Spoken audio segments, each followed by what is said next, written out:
Chers lecteurs, l'une des facettes les plus profondes de la foi catholique réside dans notre capacité à persévérer dans la croyance, même lorsque certaines personnes dans nos vies semblent distantes sur le plan spirituel. Ces individus peuvent donner l'impression d'être éloignés de la lumière divine, mais en tant que croyants, nous comprenons que la foi est une semence qui peut germer dans les endroits les plus inattendus. Notre propre foi nous enseigne que chaque âme a le potentiel de se réveiller à la vérité spirituelle, et c'est là que réside notre motivation. La Bible nous rappelle dans Hébreux 11:1 que la foi est une ferme assurance des choses qu'on espère, une démonstration de celles qu'on ne voit pas.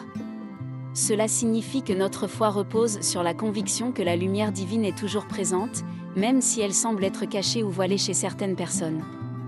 Il est essentiel de croire en la capacité de chacun à recevoir la grâce de Dieu, même si cela n'est pas immédiatement apparent. Notre rôle en tant que croyants est de maintenir cette lueur d'espoir, même lorsque les autres semblent éloignés de la foi.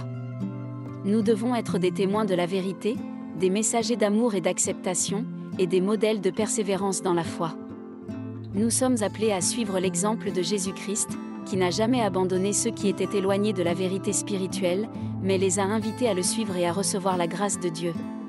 Chers lecteurs, lorsque nous sommes confrontés à des personnes qui semblent distantes sur le plan spirituel, il est essentiel de répondre avec amour et patience.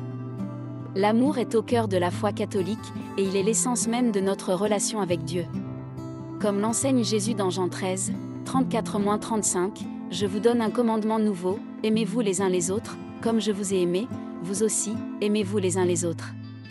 À ceci, tous connaîtront que vous êtes mes disciples, si vous avez de l'amour les uns pour les autres. » Notre amour pour les autres est un témoignage puissant de notre foi en action. Lorsque nous aimons ceux qui semblent distants sur le plan spirituel, nous exprimons notre désir sincère de partager la lumière divine avec eux. L'amour ne juge pas, il ne condamne pas, mais il cherche à comprendre et à offrir le pardon. Lorsque nous aimons de cette manière, nous devenons des canaux de la grâce de Dieu, reflétant sa miséricorde et son amour inconditionnel. La patience est un compagnon naturel de l'amour. Comme le dit l'apôtre Paul dans 1 Corinthiens 13:4, l'amour est patient.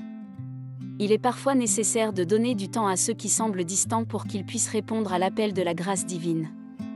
La patience nous permet de maintenir notre amour même lorsque les résultats ne sont pas immédiats.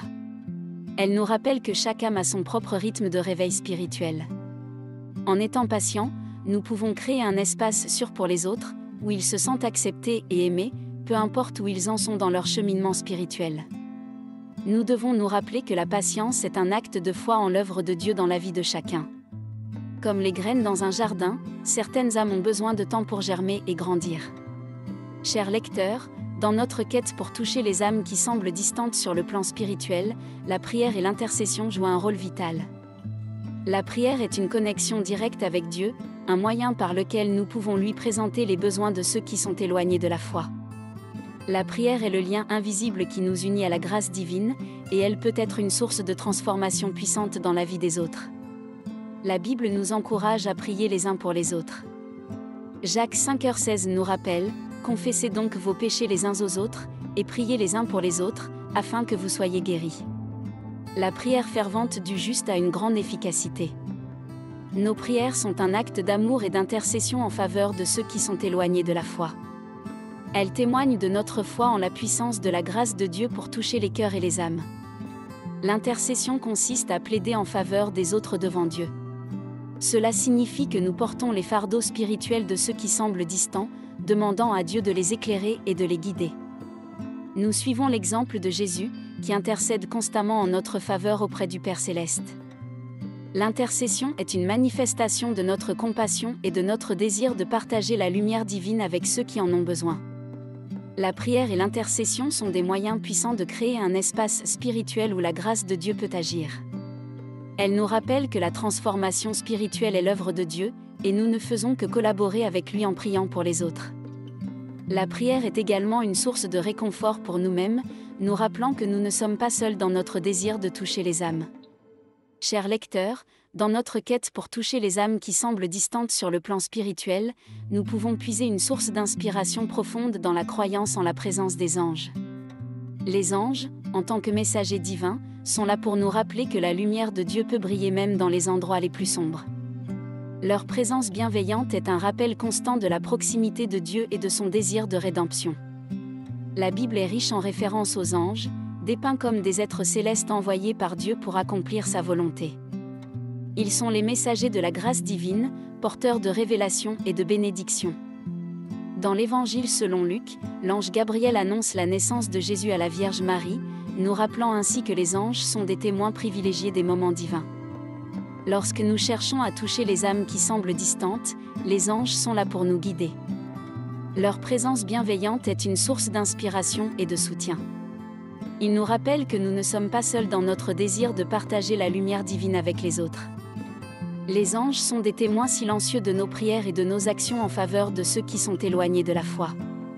En embrassant la croyance en la présence des anges, nous honorons notre foi en la puissance de la grâce de Dieu pour toucher les cœurs et les âmes. Nous comprenons que même lorsque nous ne voyons pas immédiatement les résultats de nos efforts, les anges sont là pour veiller sur ceux que nous cherchons à toucher. Ils sont des compagnons invisibles dans notre mission de révéler la lumière divine aux autres. Chers lecteurs, en conclusion de notre exploration sur la manière d'approcher les âmes qui semblent distantes sur le plan spirituel, nous devons maintenir l'espoir en la possibilité de la conversion. La conversion spirituelle est le processus par lequel une personne se tourne vers Dieu, découvrant la lumière de la foi et embrassant la vérité spirituelle. C'est un acte de grâce divine qui peut se produire à tout moment, même chez ceux qui semblent les plus éloignés. Notre foi catholique nous enseigne que la conversion est l'œuvre de Dieu, mais nous avons un rôle à jouer en étant des canaux de sa grâce. En continuant d'aimer, de prier, d'intercéder et de partager la lumière divine avec ceux qui sont éloignés de la foi, nous créons un environnement propice à la transformation spirituelle. Nous devenons des instruments de la grâce de Dieu, invitant les autres à se tourner vers lui. L'histoire de la conversion de Saint Paul est un exemple puissant de la manière dont Dieu peut toucher profondément le cœur d'une personne, même de celle qui semble la plus opposée à la foi. Saint Paul, autrefois un persécuteur des chrétiens, a eu une rencontre transformante avec Jésus sur le chemin de Damas, devenant ensuite l'un des plus grands apôtres du christianisme. Cette histoire nous rappelle que la conversion est toujours possible. Nous ne devons jamais perdre espoir en la possibilité de la conversion spirituelle. Notre rôle en tant que croyants est de maintenir la lumière de l'espoir, même lorsque les ténèbres semblent épaisses. Nous continuons d'aimer inconditionnellement, de prier avec ferveur et de croire en la grâce de Dieu pour toucher les cœurs et les âmes. En conclusion, mes chers lecteurs, l'espoir en la conversion est au cœur de notre foi catholique. Nous maintenons cet espoir en continuant d'aimer, de prier et de partager la lumière divine avec ceux qui semblent distants sur le plan spirituel. La conversion est l'œuvre de Dieu, mais nous sommes les messagers de sa grâce. Nous croyons en la possibilité de la transformation spirituelle, car la foi peut déplacer des montagnes, même celles apparemment infranchissables. Restons fidèles à notre mission de partager l'amour et la vérité spirituelle avec tous ceux que nous rencontrons.